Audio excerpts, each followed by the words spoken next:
right, good morning. Good morning. My name is Jason Ishii, Chairperson of the Authority. I would like to now call to order the January 4th, 2023 Kalaeloa Authority meeting of the Hawaii Community Development Authority. The time is now 11:31. Thank you, Chair. In accordance with section 92-3.7 Hawaii Revised Statutes, the Hawaii Community Development Authority is holding today's Kalaeloa board meeting virtually on Zoom. The Zoom link details were included on the meeting agenda. Therefore, members of the public are welcome to join us on Zoom and also at our physical meeting site at the American Brewery Building, 547 Queen Street, second floor boardroom, Honolulu, Hawaii 96813. The meeting is being live streamed on HCDA's YouTube page. The HCDA communication staff is hosting this meeting. Once this meeting begins, everyone will be muted for clearer audio. Board members, if you have any comments or questions, please unmute yourself to speak. This is a public virtual meeting, so to prevent any distractions, if you are not a board member, staff member, or HCDA's Attorney General, please turn off your video during the meeting. If you are providing public testimony, your name will be called accordingly. Please turn your video on, please state your name and affiliation and proceed with your testimony. When you have finished, please turn off your video. In accordance with section 92-3.7C Hawaii Revised Statutes, if the authority's connection for the remote meeting is lost, the meeting will be recessed until the connection is restored. If the connection cannot be restored within 30 minutes, the meeting will be terminated. And the authority will continue the meeting at another notice date. HCDA board members, please remain visible and audible during the meeting. Also, please acknowledge you are present by either saying here or present. Thank you, Chair. Okay, let the record reflect the following members are present. Vice Chair Apo. Present. Member Higa. Present. Member Miranda Johnson. Present. Member Wicker. Present. Member Ray. Member Ray. Member Lewis. Member Lewis. Let's see, Member Ray. It was on earlier. So that's 2, 3, 5.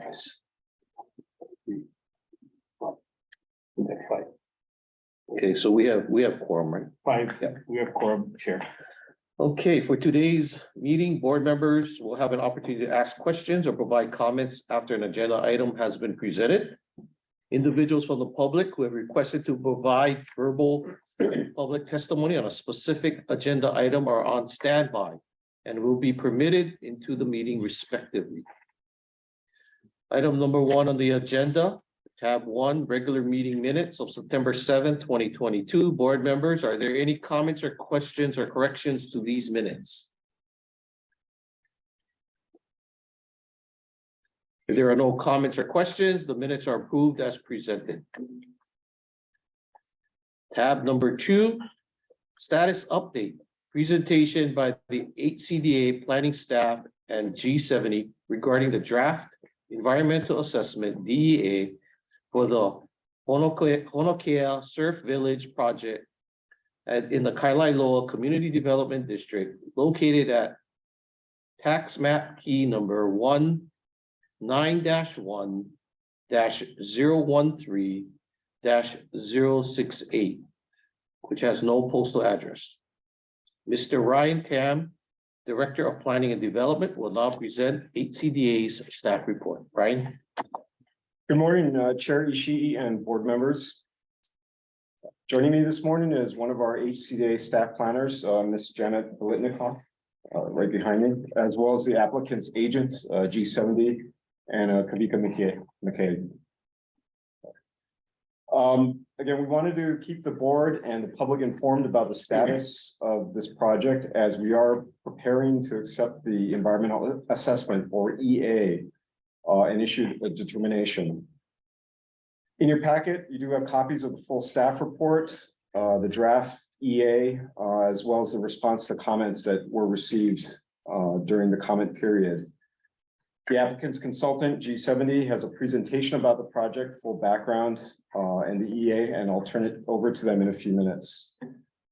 Just as a brief background, again, the applicant is proposing to lease a 19.4 acre parcel, just Mackay or southeast of runway 4 right 22 left, that is owned by HCDA to develop an artificial wave lagoon. This use of state lands is a trigger for the preparation of an EA. And as a landowner, HCDA will also be the accepting agency for the EA. Again, the purpose of the EA is to ensure that environmental concerns are given appropriate consideration in decision-making along with economic and technical considerations. The EA analyzes and explains the anticipated impacts of the proposal on the affected environments and resources. And again, this disclosure is for the benefit of both the general public and us, the landowners. So again, if there are any, the EA should have sufficient information in terms of to base decision-making and if the impacts are acceptable. The draft EA and its the 30-day comment period began on September 23rd, 2022. Comments were received from 14 agencies and 9 individuals. Again, key issues listed in this staff report and the matrix of responses include water resources, proximity to the airport.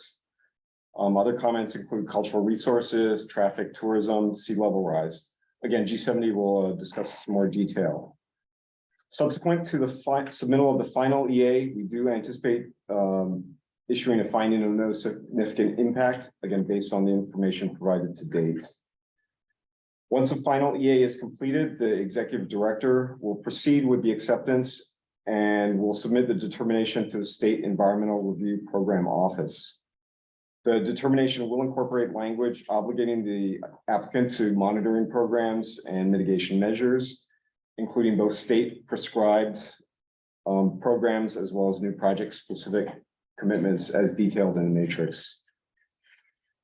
The EA, in terms of next steps, again, the EA is one of 3 independent steps that for the project development. These are all independent of each other, but again, failure of any one of these steps does result in the others becoming moot. After the EA, the next step is for the applicant to gain site control. The agency, HCDA, will be negotiating terms of a ground lease with the applicant. The board will review and approve the agency entering into this ground lease with the applicant.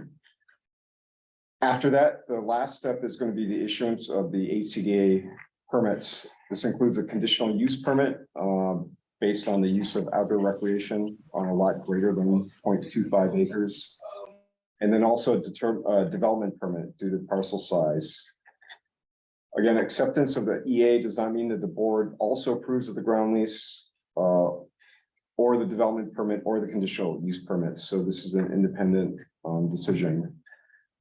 Lastly, I just want to note that the EA does include discussions of camp cabins, although lodging is not currently allowed in this T2 zoning. And so the applicant has withdrawn the lodging element from the application at this time. So I'll now hand it over to G70. Mahalo. Well, hello, my kako. I'm Kavika McKay, Group 70, planning principal.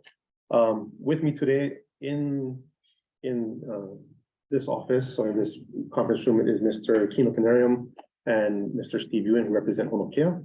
And as well online, we have probably about 5 or 6 staff people and consultants. So we stand ready to answer any and all questions that might come out of this conversation.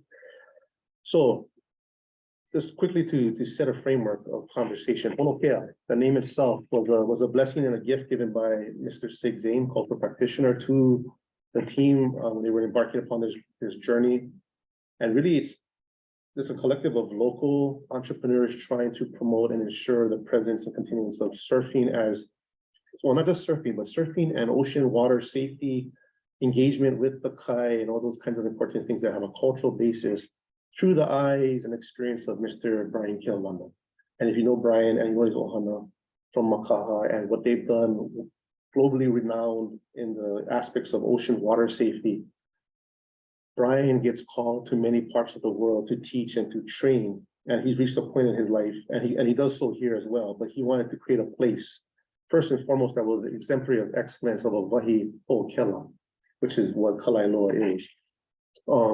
In the aspect of providing opportunities for present and future generations to train in the abilities of being the watermen of the future, as well as to promote high-end experiences of surfing. So I'm setting the tone to say we believe we're a cultural facility that has recreational component to it, and creating that distinction between ourselves and perhaps other types of recreational venues that we've been aligned with in similarity.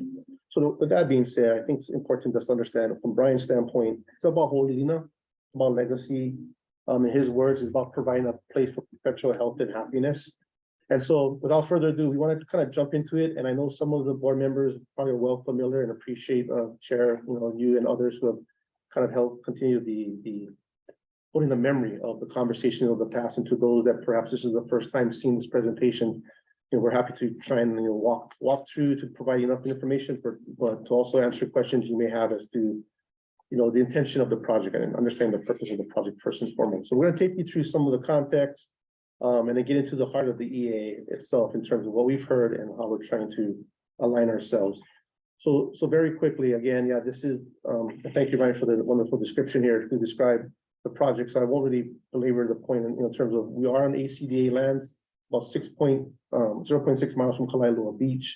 We are adjacent to both the airport and the Kalaeloa Heritage Park, and we've tried really hard in the last year or so to make those connections with the Heritage Park, understanding that they have kuleana to this place. And I guess I didn't mention, I'm also a ku'aina of this area for Uli. So I met Uncle Chad when I was 17 years old. I'm 52. So Uncle Chad Kane has been a very much key influence in my life personally and professionally. So when we're starting this project, we have to talk to Uncle Chad and get his mana'o about how should we do this. And we've been having really good conversations. So it's about building relationships is my point here with the airport, with HCDA, with other users in and around the property. Just setting the tone to remind ourselves, yes, in terms of there's a master plan update, but we're still kind of connected to the existing master plan in terms of it's an open space and Transect 2 and open space allow for passive open space and active recreation to be conducted. I also think wanted to put forth too that this is part of a contiguous parcel, as you can see here, right? Well, not contiguous parcel, excuse me, it's a contiguous kuleana of HCDA as a landowner. And that we have these other uses, and to go back to the updated vision, I really want to put this out there. Again, part of the framework.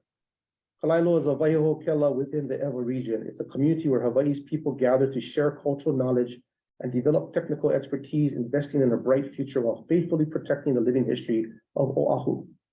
And you guys are probably well familiar with your own vision, but I feel that that sentence alone is exactly what Honokea is and wants to be and wants to bring to this community here in Kalaeloa.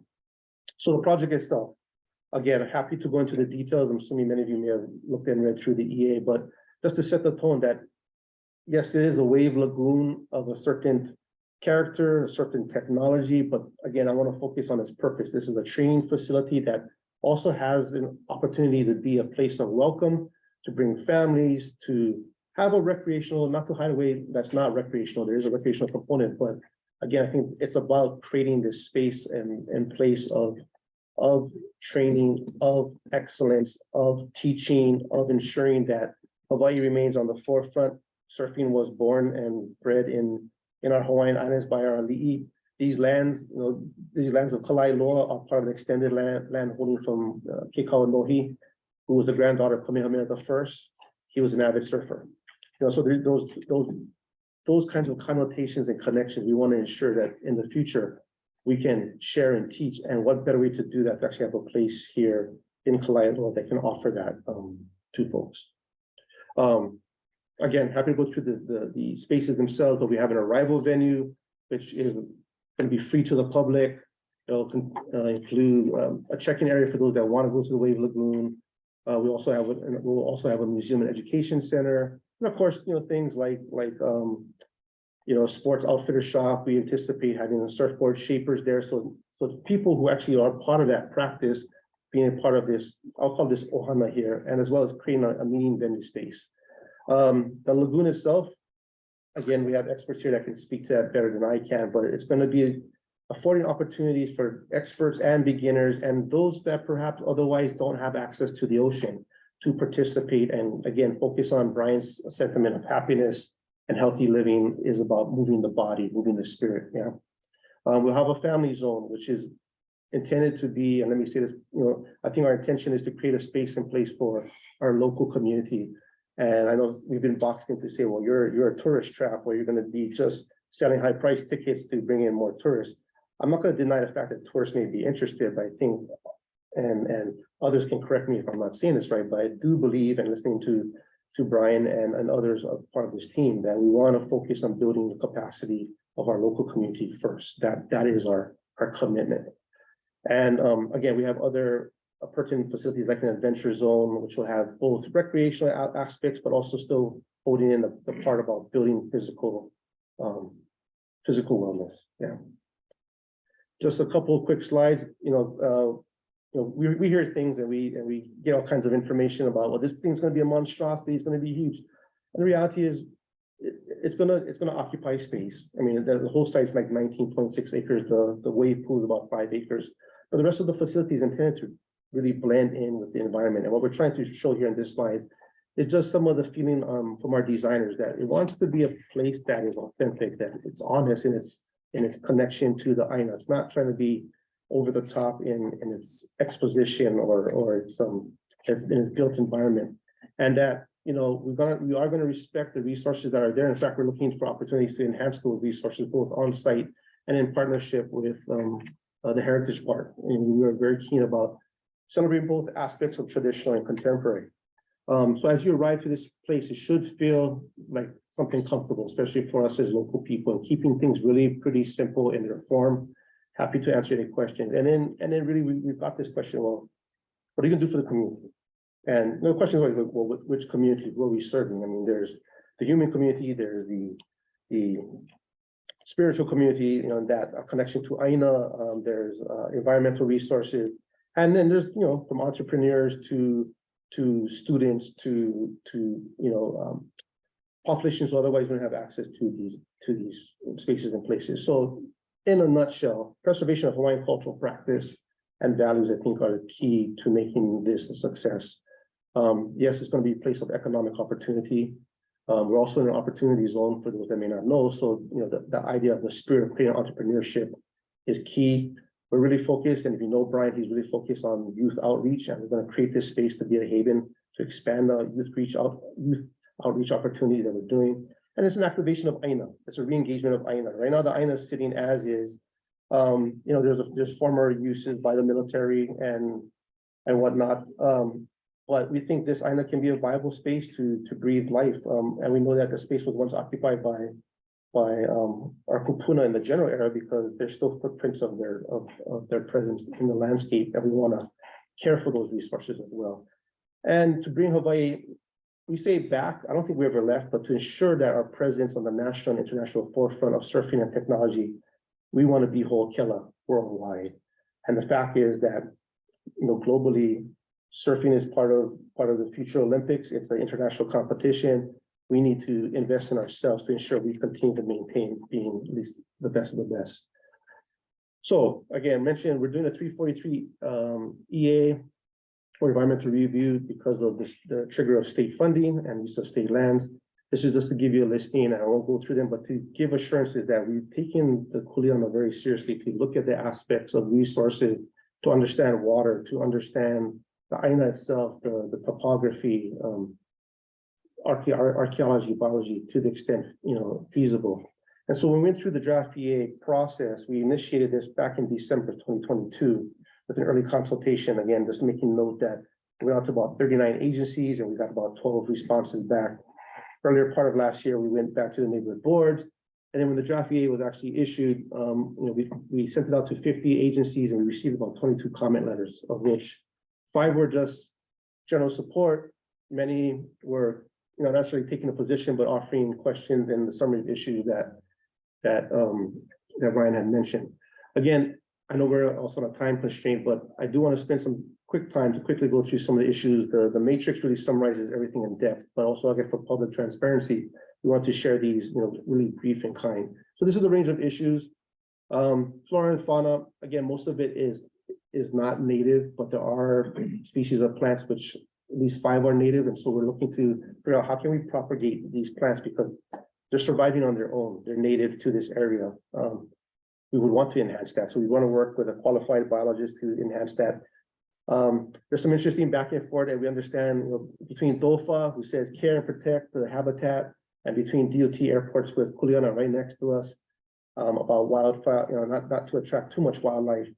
Somewhere in between, we have to find the balance. Just sharing that there's already 96 birds we identified as 17 species. Only one of those species was the Kolea. So it's a habitat.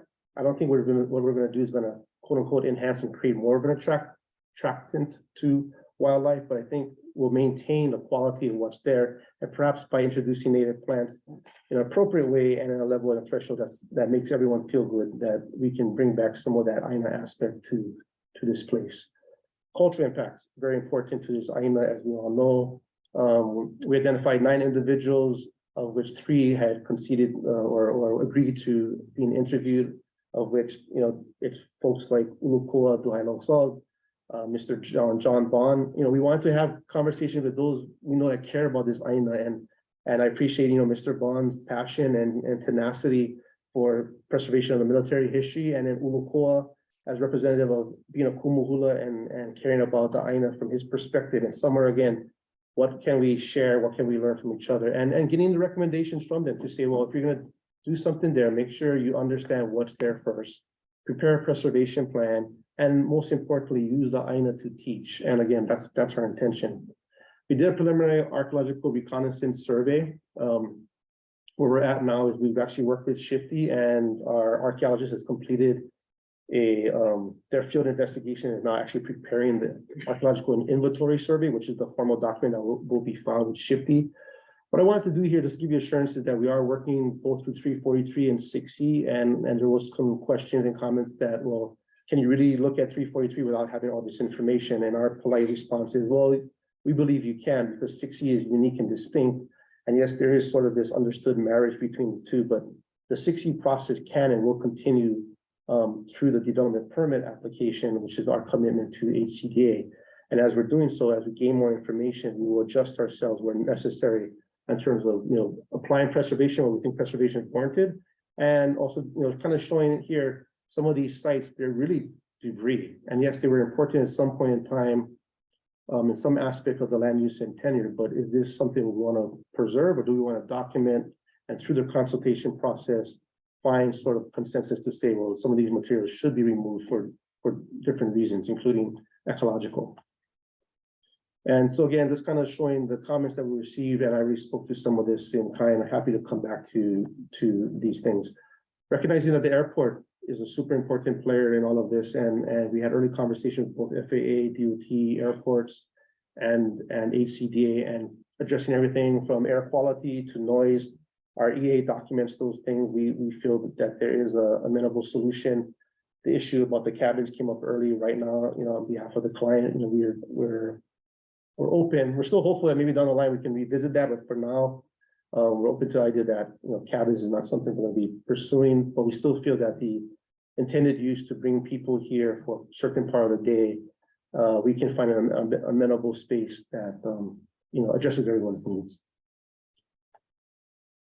Again, this kind of talking to airport operations and saying that we believe we've addressed their concerns in full, but we want to also say that we don't think one-time consultation, exchange of letters, or one-time meeting is the only thing we're going to do. We want to keep having these conversations as appropriate with all the stakeholders, and that's our commitment. On traffic, DOT highways had requested of us to expand our traffic analysis, and this is probably something in terms of update where we knew this meeting was coming up, and we're trying to get some of that data in prior to and provide an update here today. What I can say is that we were asked to expand, we looked at Coral Sea Road and that interchange with Roosevelt, and similarly, we can maintain the level of service. We looked at Roosevelt and Kamakana. Seemingly, there's no issue. There is potential issue, but to put it out there that there's already an existing issue at Fort Barrett and Roosevelt. If anyone knows that intersection, that intersection has been a problem, since the military was using it and they were directing traffic there with MPs. So we're trying to analyze the data. Honestly, we're not in a place and position yet to share that data today, but however, we want to work with the ED and staff to share what the data tells us and what could be some amenable solutions to address those potential impacts. Community accessibility. This is an interesting one. So again, this is more about speaking to the fact, like, don't make this just for tourists. But make it for local people, make it affordable for local people, make sure that local people can come and learn and participate and hold to your promise. And that is the commitment that we are willing to make. And I think already demonstrate in the programming that, again, Brian undertakes and the rest of the team. And again, just to say it out loud, we want to focus on providing sports training to all demographics, and it's not tourist centric. We're aiming to improve Hawaii's capabilities, not just in the art or sport of surfing, but in life safety and water safety training. And also looking at other opportunities, film industry, supporting other entrepreneurial opportunities within the region. And I think I want to say this out loud to you again, to express my personal appreciation to Brian and the Keaulana Ohana. Like, they're lending their name, they're lending their legacy to this effort. And we want to be clear to say we're keeping this separate from and unrelated to quote unquote resort or other developments in the area. That's our distinction, is the fact we're perpetuating the legacy of this family. And last, that we're aiming to reduce accidents, as it will take less experienced surfers out of dangerous ocean surf locations, hopefully to provide them an opportunity to train in someplace that's safe and controlled. Water is an issue. From the standpoint, it's on everyone's mind. Red Hill, we're not hiding from that. But what is interesting, and we do have the water experts, we have our engineers here, is to say a couple of things. One, that this system is managed by the Hawaii Water Service and not Board of Water Supply. There's a sustainable yield for this particular aquifer, of which Hawaii Water Service was identified to have an allocation of 2.337 million gallons per day. And right now, Hawaii Water Service is underutilizing that water. So they're not even meeting their expectation. Our projection of 0.136 million gallons per day reflects what we feel is a very low percentage infraction. Yes, the perception is you've got 2 water parks in the area, both are using water. Are you taking away things from residential use and agricultural use? And the long story short, there is one, it's already sort of in the process of regulation with seaworm. We are continuing to work with Hawaii Water Service and with our engineers trying to come up with effective and efficient means of water management, looking at reuse opportunities. We also asked, can we look at other sources of water? Can we use salt water or seawater? Can we use non-potable shallow brackish groundwater? Can we do more, capture? And along of the short is we can explore these things. We have explored these things at some level. Salt water, basically looking at having to create more impact to bring the water in off the ocean. Brackish water, we're actually looking to install 2 new wells for backup for irrigation purposes only. Now, if we're talking about providing, for the lagoons purpose, then that would probably open up a larger environmental impact. And again, I'm giving you the very high level. If there are questions from the audience or from the board, we have our engineers online that can speak to those things. So again, and then another comment that came up a couple of times was about groundwater discharge. We're taking up a footprint with impervious surface. How are we going to recharge, our fair share back into the ground? And we actually, by design, are looking to actually put in more water in terms of right now, there's about 3,300 gallons per day that is happening on its own. With the operation and maintenance of the surf lagoon, we anticipate about 10,000 gallons per day could be re-injected. And one can argue, well, then are you creating more of are you making then the recharge area less salty, desalinating?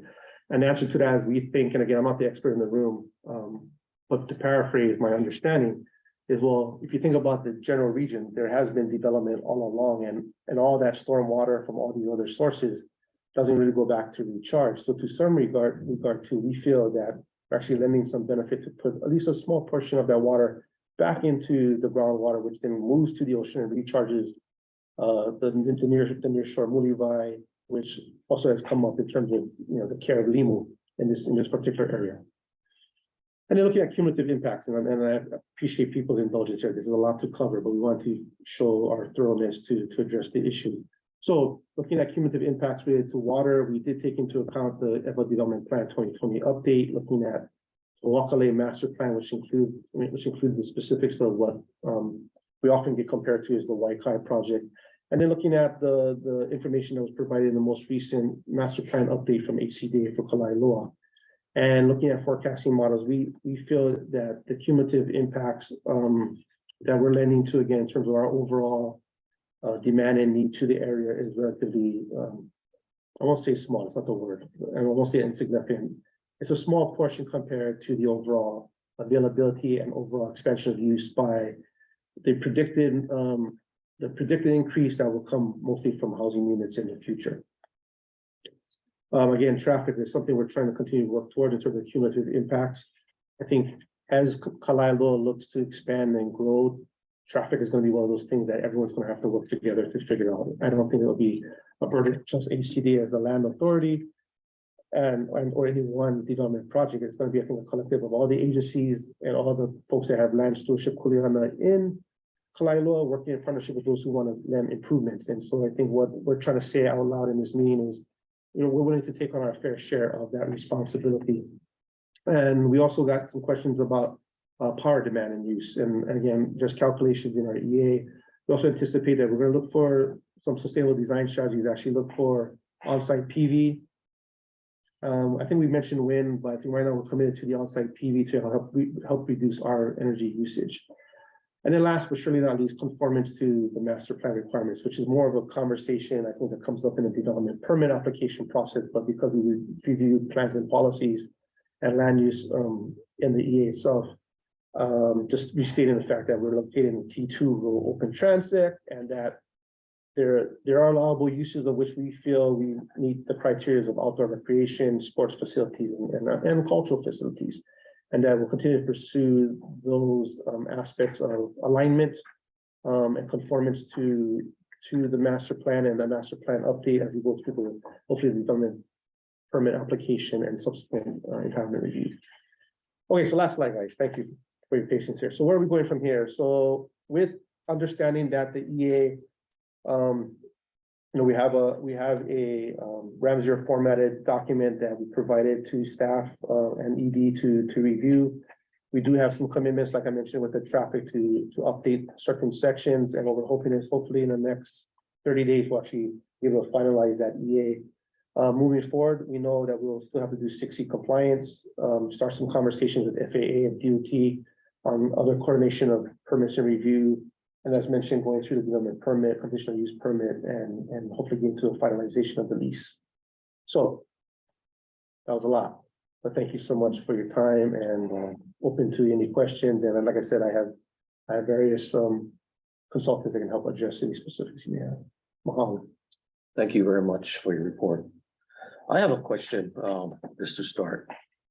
There were a number of comments from the State Department of Land and Natural Resources, the Office of OHA, Board of Water Supply, concerned citizens regarding the amount of drinking water that's going to be utilized for this wave pool. I know I looked at your responses and read through it, and that you're looking at potentially drilling and using on-site brackish water well for irrigation. I have two questions. One, would you consider using recycled water from the city's Ono Uli facility for irrigation rather than a brackish water? I want to ask my water engineer to answer that question, if that's okay. So Ryan and or Kevin?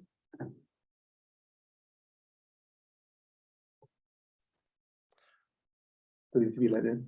Or are they on? This is Kevin. My name is Kevin Gooding. I'm with Terra. I think we should leave that one to Ryan, because I think they looked into how to get that. Yeah, so hi everyone. I'm Ryan Charm with G70. Sorry, I was on mute earlier. I think the project would be open to it. I think it depends on how much infrastructure needs to be built out to get the recycled water lines from Honolulu into Kalaeloa to this project just south of the runways. I'm not sure that the Board of Water Supply has that infrastructure all the way from the Honolulu wastewater treatment plant to this facility just yet. But I think that would be something that would be available in the future that for irrigation purposes, that I think that would be a possibility. Yes. And so, right, I know if you looked into it, my second question is, if you looked into it, would it be possible to use those treated recycled water to fill the pool as well? Did you look into the Department of Health issues or potential issues that would it allow it?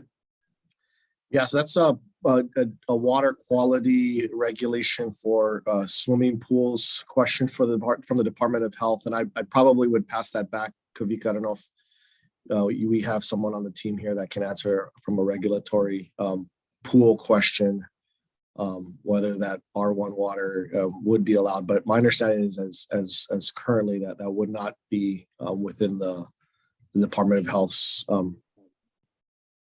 that they are the regulations are stating potable water. So right now R1 is not considered potable water.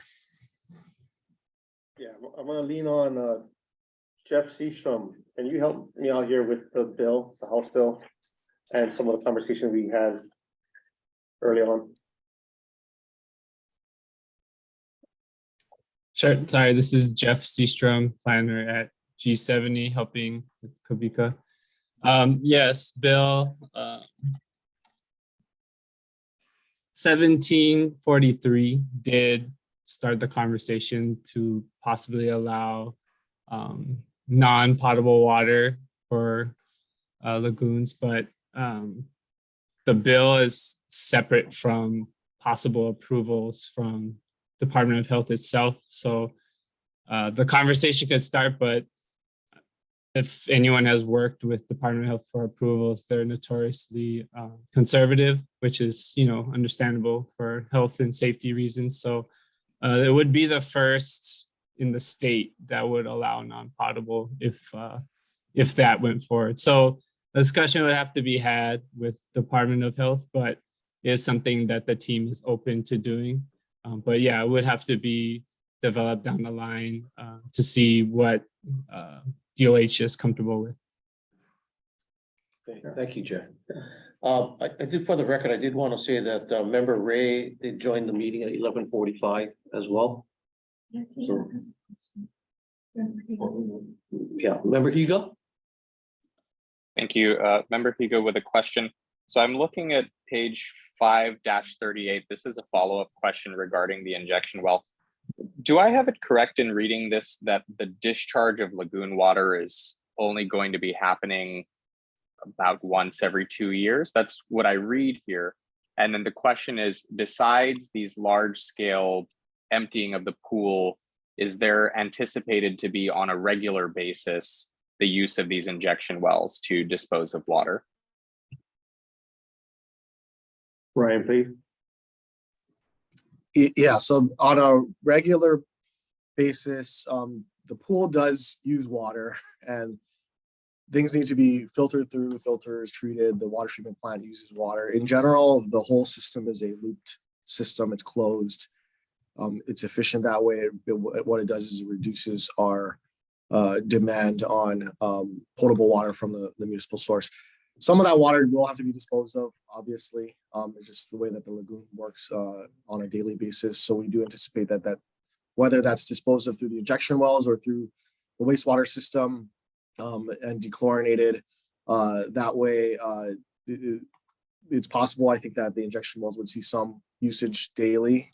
But on a more regular basis, you'd see the injection wells more used on the maintenance drawdowns that would occur more likely on a 2-year kind of basis, potentially longer. We're working with the technology providers here to see what we can do to make sure that we're not reducing or removing water from the lagoon that otherwise could be left in and utilized and used through the treatment system that the technology does provide. So we are trying to balance that the recharge question with the reducing the water use of potable water question. Yeah, understood. I know it's a tricky balance. Just want to state on record that I think there's a big difference between like frequent usage and like once every 2 years. So, the characterization on this page is infrequent use. The drainage of lagoon water will be infrequent. But if the injection well is being used on a frequent basis, I think that should be noted in some form. Because the way this is characterized now makes it seem as though the injection well will only be used once every 2 years, which from your comments, I take to not be the case. I think it's that could be a design question related. Really, I think if some of the filter backwash water, other waters from the daily use of the pool could be discharged through municipal services that go to the treatment plant, then I think injection well wouldn't be used. So I think we can work with our team here to beef that up. Yep. Thank you. Thank you. Any other questions? Question for Kavika from member Apo. My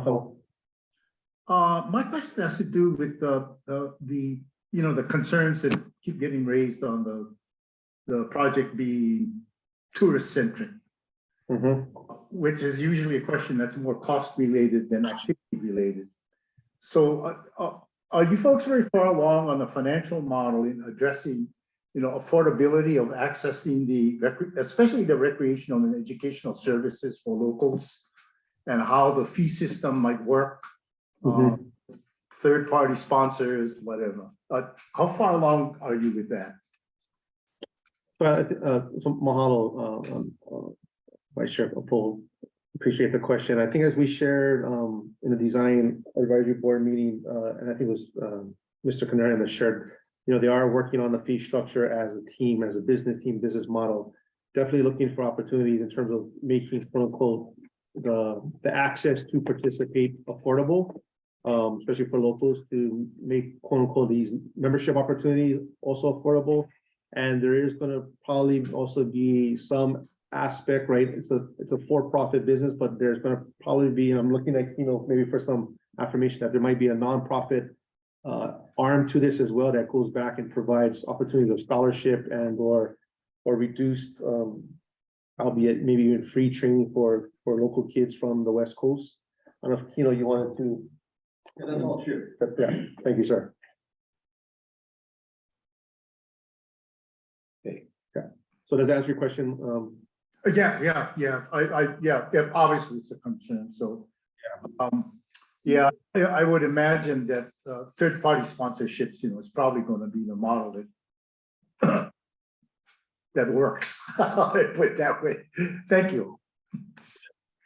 Yeah, follow-up question to Vice Chair Paul's question was, I know that the applicant has withdrawn at this time the lodging element, which T2 zone doesn't really allow it. But the reason why it was really due to the fact of the noise for the airport, which is really close by. But yet I'm still always hearing about this outdoor recreation and this community. So it just curious on how those two elements kind of match together on an ongoing basis, because you're still talking about this outdoor element, right? This recreational element, but yet from the airport perspective, there's this noise element. Right. I think we have Mr. Yuichi Biso might be also on as part of our team, trying to look quickly at our line. Yes. Yes. Yuichi, would you like to answer that question? Yeah, the big difference between a cabin and general daytime recreation is the use of the cabin for sleeping at night. And so that's why the noise metrics for compatibility tend to be more stringent for residential or a la cabin nighttime uses. But the history of Kalaeloa Airport is that, at least a recent history, that they don't have much nighttime operations anyway. And unless there's like a major military requirement like a war or something, there's no forecast for that, I think, to occur. But the big difference between cabins and recreation for noise is the fact that you need the nighttime period for sleeping. Yeah, and again, I'm sorry, I didn't properly introduce Mr. Giesel. So he's our acoustical engineer that did the noise study. And so, there are established levels and thresholds, again, that are overseen and managed by DOH and in Right. terms of day, night levels and whatnot. And so 60 is sort of that minimal threshold in terms of exposure and whatnot. And so again, we're blessed to have Mr. Giesel, who actually helped, I think, do some of those noise contour maps with DOT back in the 90s, doing these projection models. And so we actually did on site, and the long of it short is, other than I think some of the cargo aircraft that fly over, that most of the exposure levels on this particular parcel are such that they do not cause an immediate health concern, because they're within that acceptable threshold, if you will, for the outdoor use activities. Because of the time Yeah. of the. And again, Mr. Giesel, please correct me if I'm if I need correcting. You're the expert. The other factor that kind of like weighted more toward the cabins than against the cabins is that the contours that were being used to establish the acceptability or compatibility of the site for cabins or nighttime use may be outdated.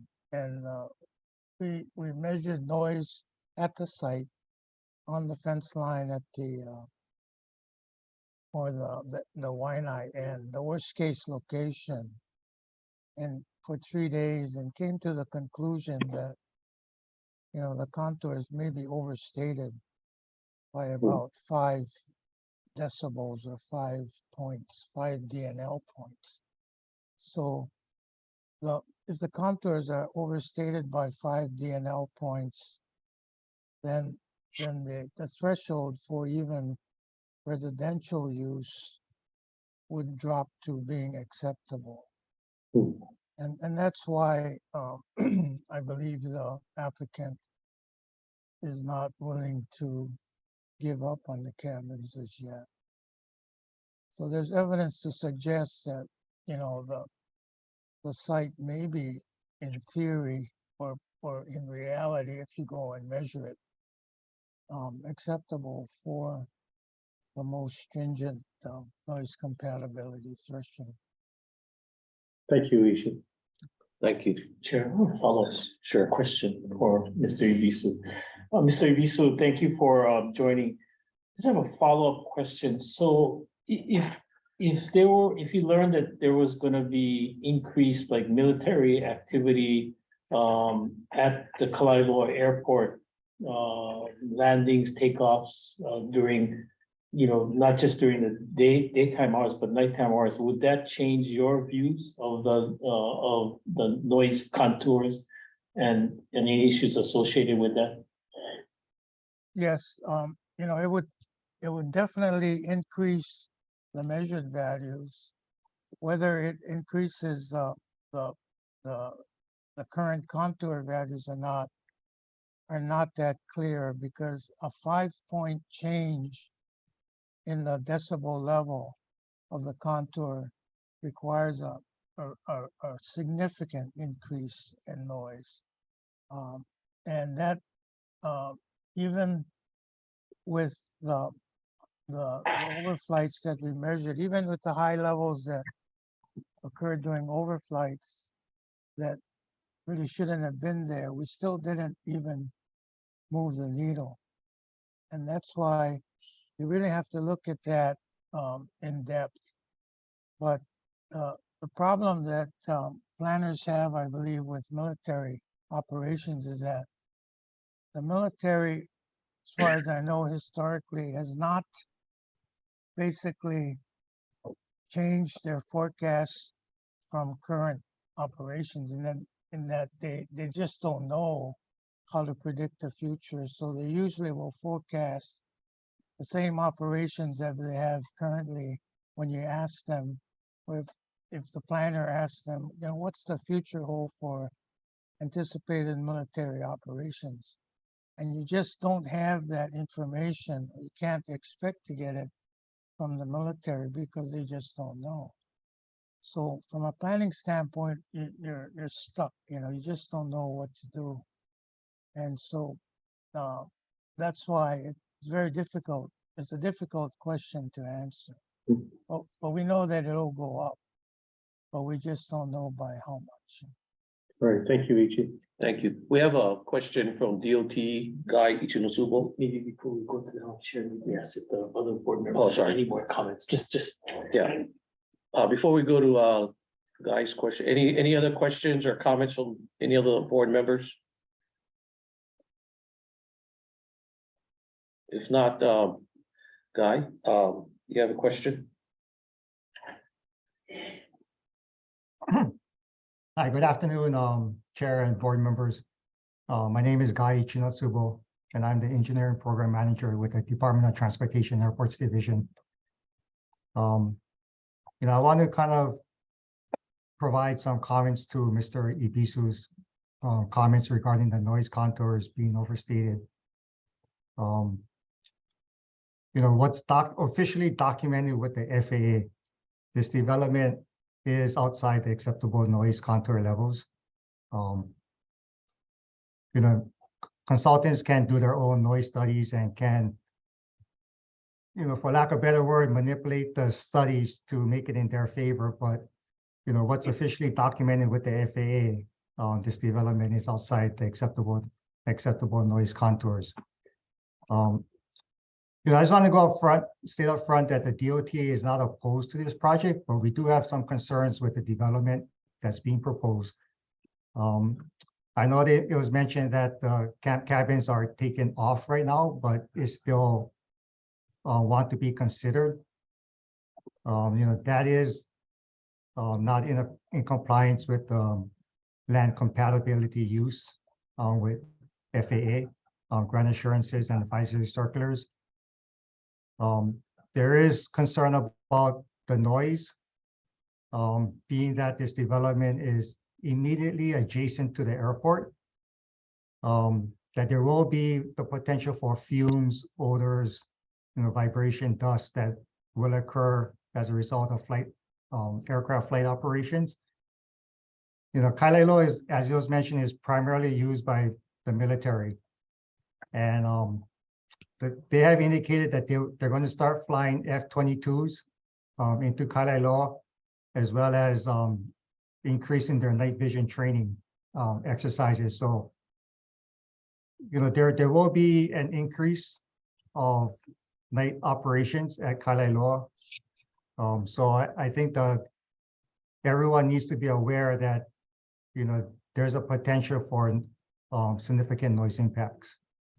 Also there's Wave Lagoon and the restaurants and, other food establishments that's being proposed, has the potential to create a wildlife attractant that, will result in hazardous conditions to the airport operations. The U.S. Department of Agriculture, they do perform hazing operations to prevent the conglomeration of birds and the potential increase of bird strikes, which we feel that this development could increase that wildlife attractant potential. I recall that there was a recent situation where I think was part of the design team was doing some survey work or some field work at the same time that USDA was conducting their hazing. And, those people became alarmed when they heard gunshots being fired, even claiming that the gunshots were fired in their direction. And I believe the USDA has also previously submitted their comments. So again, we do have some concerns about the development. We are not opposed to the project. Most of the comments can be addressed by mitigation measures that is acceptable to the DOTA. And finally, I think, given the proximity of this development to the airport, we are requiring an navigation easement to be submitted, to be granted, which, I don't believe we have received any applications for. I have a planning team on the call also. I'm not sure if they have any other comments they want to provide. No, Guy, I think that was well summarized. Okay, well, just thank you, Chair, for allowing the DOT to provide our comments. Thank you. Thank you. So I just quickly, well, yeah, so appreciate all the comments, and the thing I just maybe want to say is one, we recognize the wildlife concern, per our biological team, one, there already is wildlife there. I don't think, I mean, I guess we can get into a heavier discussion if we're gonna create more habitat, but what we are committed to is, as we understand it, is that DOFA is the appropriate authority in terms of jurisdictional issues related to the care of all wildlife, including those things like Ope'apea and Puel, which Kalaeloa is known to be a habitat for foraging and moving through. So again, in terms of speaking on behalf of the not just the consultant team, but on behalf of the client, and we're willing to still have these conversations with whoever needs to be at the table with that Kuleana to ensure that what we're doing is in alignment to everyone's responsibilities. Thank you. Thank you. Any other questions or any other comments? Do we have any other public testimony on the matter? No. Okay.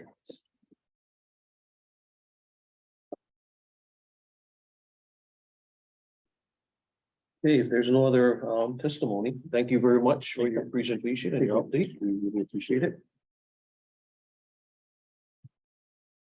Okay, let's go to tab number 3, report of the executive director. Thank you, Chair. The report is attached as in tab 3. Just to summarize, it also includes a Kalaeloa Heritage and Legacy Foundation report for December 2022.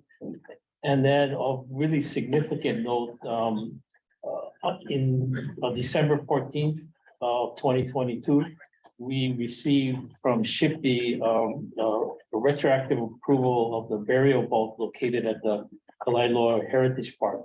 This approval is something that I think the board and the agency have been waiting for a long time.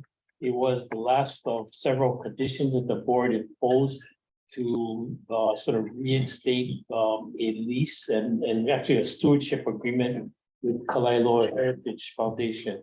So just as a heads up, I think in the next month's meeting or thereafter, we'll be coming to the board to approve the terms of the stewardship agreement. So good news, Chair, something we've been waiting for. It involved a lot of begging and asking for that. So the folks at SHPE were gracious enough to move that along within the last few months. So I appreciate their help as well, and Dr. Nebo. It's good news. Good news. That's it. Any questions or comments from the board on the executive director report? If not, thank you for those that joined us on Zoom, in person, or via YouTube. This concludes our business for today. The meeting is adjourned and the time is now 12:29. Thank you. Thank you, Chair. Thank you.